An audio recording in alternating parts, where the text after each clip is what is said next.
people were thinking that we were closing the structure of the business at that very area. People were grumbling about it, but later on when they went to the traditional authorities and then they got to know it was one of the big chiefs, everything was silent. You know, my mother also felt very great when this signboard was located. But the moment they had a close, even my mother was is also worried about. These are people in Ghana sharing their experiences in street naming and property addressing. Ghana's economy is the 6th largest on the African continent and is one of the fastest growing in the world. This rapid growth comes with its problems. Since 2010, Ghana's urban population has exceeded 50%. As the country of an estimated 27 million rapidly urbanises, many communities still lack street names and house numbers and rely instead on informal directions and local landmarks. Mail delivery is restricted to PO boxes, and access by emergency services, including ambulances, firefighters and police, is limited. It is also a barrier to efficient commerce and has a negative impact on small businesses and the country's economic growth as a whole.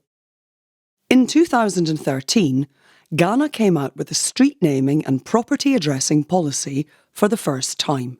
In April of that year, the President of Ghana issued a directive stating that all 216 metropolitan, municipal and district assemblies name streets and address properties within 18 months. Prior to the presidential directive, the United States Agency for International Development, USAID, through its Local Governance and Decentralisation Programme, was already supporting 5 districts in the western region of Ghana in street naming and property addressing as a means to improve internally generated revenue for development. The Government of Ghana endorsed LOGODEP's methodology as the national standard. The Local Governance and Decentralization Program, or LOGODEP, as it's known here in Ghana, is funded by the United States Agency for International Development. So it's money from the American taxpayers. The program is being implemented by Management System International, an American consulting company.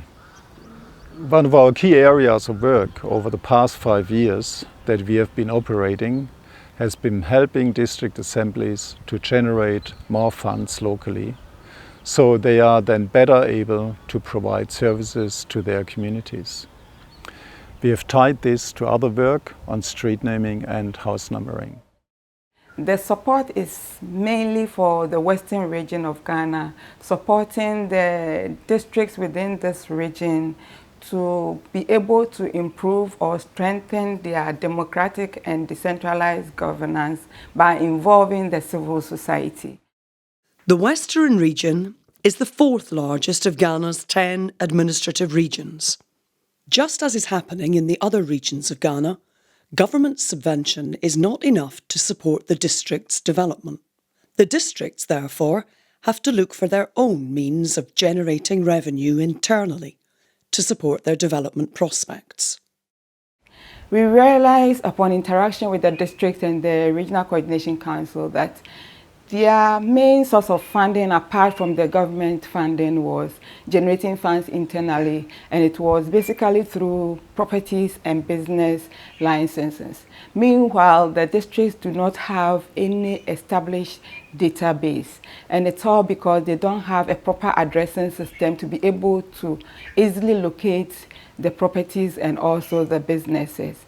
So LOGODEP decided to support 5 districts which were selected in collaboration with the Regional Coordination Council so that we could use this district, support them to give a better addressing system for their properties and for their businesses. In doing this, the district will be able to establish their tax database and better track payment, and also ensuring that taxpayers comply in their tax obligations. Our support was basically to help build the capacity of the development agents, the technical officers who have the mandate to do these proper addressings. That's the town and country planning department. And to also build the capacity of the revenue department and their revenue collectors to enable them to do this work. We also supplied them with equipment, computers, plotters, and the various things which they would need to do this work, because this is something new in the districts. These 5 districts that we have worked with the Bibiani and Baffoe district, Prestea Huni Valley district. We have also worked with the Shama district. We have worked with the Wiawso Municipal Assembly, and we have also worked with the Tarkwa Municipal Assembly. Tarkwa is the capital of Tarkwa in Nsuaem Municipal District and has a population of about 35,000 people. The district is one of the richest in Ghana in terms of natural resources. Approximately 24 tons of gold are produced annually. The name Tarkwa means Otahokwa. Otahokwa means there are plenty of gold here in abundance. Tarkwa was established about 200 years plus ago. It was directly managed from England because of the mining activities around this place. And gradually, the town has grown to be one of the important towns in Ghana. 30 kilometres north of Tarkwa lies Bogoso, the capital of the Prestea Huni Valley district. Here too, open mines are part of the landscape.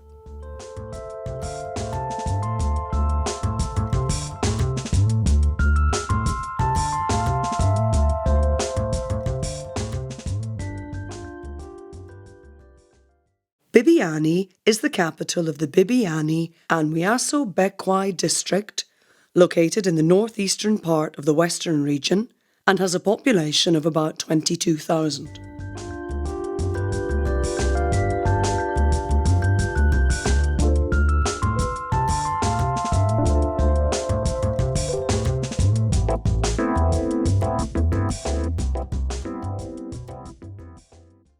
Basically, it is agriculture. We have fertile lands, so it is agriculture. But apart from agriculture, we have also 3 mining companies. Mining was started in Bibiani in the 1890s. And so since then, we have had gold mining at Bibiani and bauxite mine at Wiawso for the past 80 years. Apart from this, we have forestry products and commerce. Wiawso is the capital of the Sefwi Wiawso district. The district has around 150,000 inhabitants.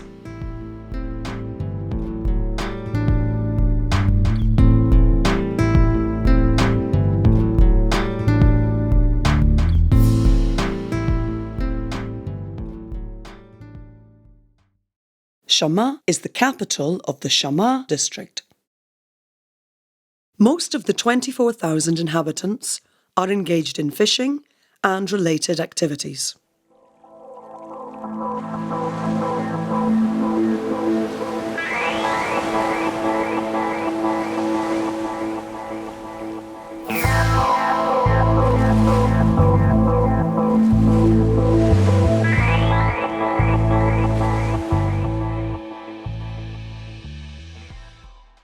LogoDep trained the technical teams in the 5 target districts to enable them to lead the street addressing exercise in collaboration with the National Town and Country Planning Department.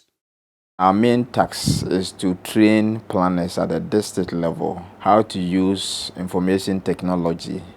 Geographic information system uses a computer or information technology to capture spatial data, store them, and also display them in the form of maps. That is what we brought on board. We trained them to acquire the skills so that on their own, at the district level, they'll be able to use these skills to capture the data of the properties, Because in doing street addressing, it's not just naming the street, but you also need to develop a database which will assist you in the future to identify the properties so that you can use that to improve on your revenue generation.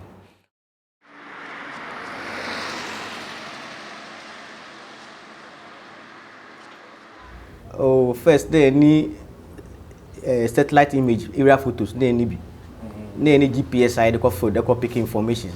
Okay. Yeah, and today is some manual way and idea but look at the buy no.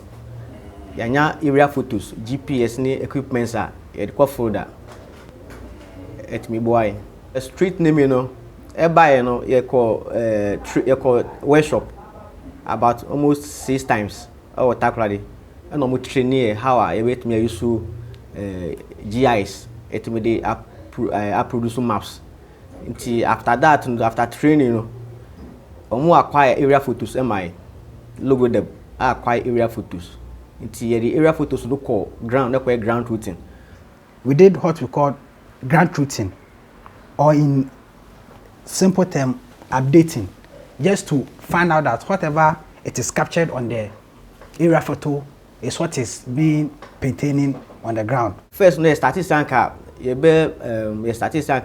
use a layout, but over layout also impose the layout no area photo so a dani be ASSY road yeah there you use layout no for food e ground routing.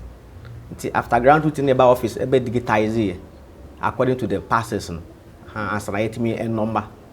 And you could take a paid from my for no one Google streets and so. We're just asking the people on the street. At times we go to one house and then we say that, oh, with this street that is passing just this way in front of your house. What name do you suggest? And they were giving us the names. After that, we also wrote to the various traditional council and also brought some names on board. We also asked the various assembly members, opinion leaders, reverend ministers, and then pastors. They also came out with a certain names. And also we, the technical team working on the project, we also came out with some names. To ensure ownership of the street addressing system, the public had to be sensitized to the process and its benefits. They weren't understanding why the street naming. That was one thing. And some people perceive that maybe they were going to pay taxes, and people will usually run away when they talk of tax payment. I will call for many projects to be deferred. These were the specific area I could vividly remember people were not happy with. But we have to explain. Even besides the tax revenue, it makes it easy for people to locate the street. You give direction and people will easily identify. For instance, if there is fire outbreak in the community, you call the fire service. Without the street name, it becomes difficult to direct them. We added some of these things and then they understood. You know, when we started putting the names there, people started grumbling. Somebody even walked to the office saying, we have put a name. He doesn't know where we got the name from. But meanwhile, it was from the traditional authorities. I mean, we told him and he went there to ask, and it was one of the chiefs who had lived long ago and had died, and they thought that what he did was very good, and so they need to put his name there. Street naming came 2011. We began first by public sensitization, letting the people know about what street naming exercise is all about. And thanks to USAID Logodep, they supported us both in terms of logistics and technical support. One of the difficulty or one of the challenges with respect to the digitization and then the naming of streets was with our informal settlements. That is to say, the slum areas, you know, where one road, one alley will lead to one's bedroom, you know. So it became a bit of a challenge naming these areas. One other challenge with respect to the close was that people were thinking that we were closing the structure of the business at that very area, of which we manage, we explain countless of times on air, and then now people are now used to the name clothes. You can see this signpost, they called Madam Obe. The name is for my mother, and she's alive. She's called Madam Obe. She put that name on that, but it was a choba, and later on I took over. When we put this signboard there, they were thinking the place is closed, which they don't understand. But I've taken upon myself to educate the customers. Sometimes they will reach here and they start to turn up. This is your Gary woman here. We just call them and tell them that it's not closed. It is a signboard that's showing that when you get inside, it doesn't go further. People do not understand why they pay these taxes and do not see anything in their communities that the taxes are being used for. So there was constant need to educate, constant need to sensitize people and assure them, reassure them that the monies that they are going to be paid are going to be used to do things that will benefit them and their communities. So the program did not also overlook that aspect. There were trainings and there were forums where the district assembly was made to be accountable for the taxes that are being collected from the people. To ensure transparency and accountability, Logodep also supported the districts in obtaining software called DLRev to enable them to track and account for the revenues collected from taxpayers. There's one unique feature about this software, which is called DLRev, also known as Nsuaem software. You know, we have revenue collectors here at the assembly who go around to take revenues for the assembly, and then with this software you're able to monitor their efforts, whether they really go around to take the revenue or not, because on the map of Bibiani on this software it's been divided into zones. So you put various revenue collectors in a particular zone, and then you get to know from the information you get on their efforts as to how much they take within a period of time. It also helps the taxpayer to know the actual amount that he's supposed to pay as compared to previously. You know, by the manual bill, we just come out with a bill. Madam, you are paying this. But this time you have a system, a formula that it is indicated on the bill. So when one gets the bill, it also enable him or her to pay with the confidence that he's paying the bill to the right place and to the assembly. The Logodep system has also enlightened the people to know how the revenue that they pay is useful in terms of accountability and the projects that the assembly do with the revenue that they pay. As recognised by the people from the supported districts, the intervention has been beneficial in various ways, from improvement in revenue collection and service delivery to improved efficiency in the work of the assembly staff. Ansa na Logodep adwuma no ebeba no na assembly yagigi tuo mom na efa ntukurato aye property rate no de na enu enya nkoso ne ba bi ni se na ye yusu nkrata manual no na ye de nanti mugie eno no edin se ubetuma tracy nipa no sa bra ne ye ni street name bia ewo mu nti ebasa ohwe nipa nkra edin ema skagigye no nso na entumi enkoso papa. You know, they were supposed to cover properties, that is the buildings and businesses, but when we check the records that we have, we've captured more businesses than before. The revenue increased almost about 15% over the 2013 collection, but we are hoping that in 2015 we are targeting something in the area of about 25%, and by 2016, by which time we are hoping that we'll finished with the valuation of properties in some selected communities, we are expecting something in the area of 65% increase in the revenue.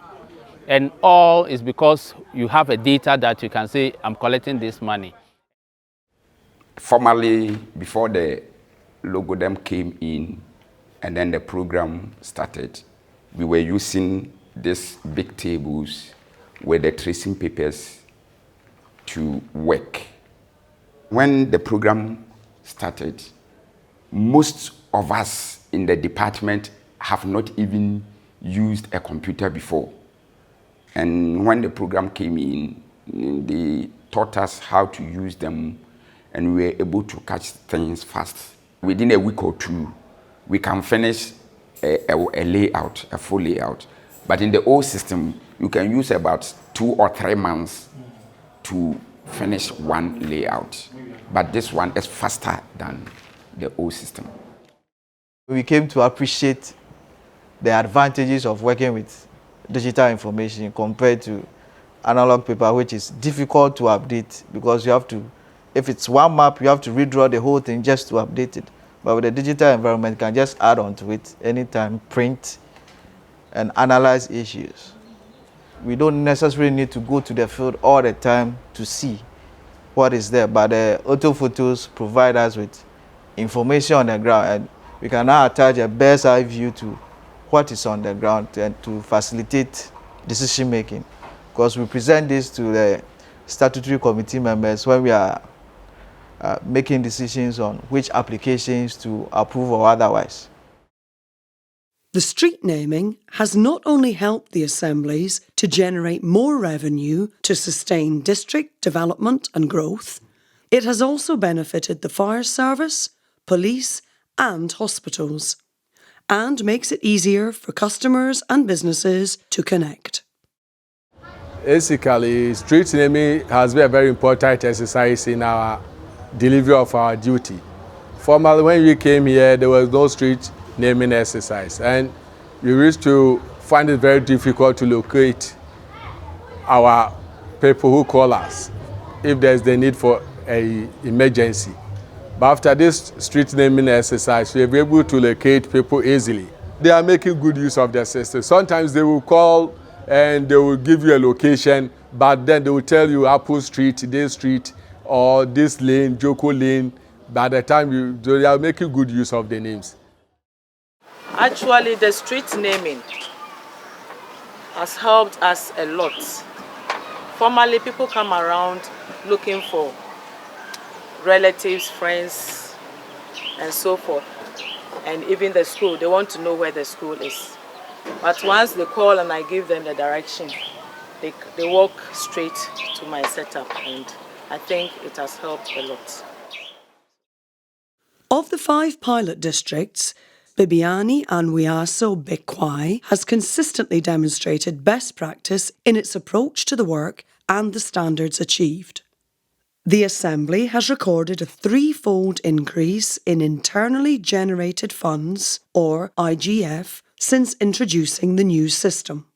A tangible indicator of the Assembly's success at local level is that other urban centres in the district are requesting the same approach on the basis of equity. Sometimes somebody calls you and asks you, what do you do? What is your work? And I quickly refer to, do you see the new street signage that is going up everywhere? We started this, Logodep started it, and now the whole country is undergoing street naming, making life easier for businesses, for property owners. Now assemblies are being able to, collect revenue. Governments and MMDAs should take it up, expand it, and we'll see a better Ghana.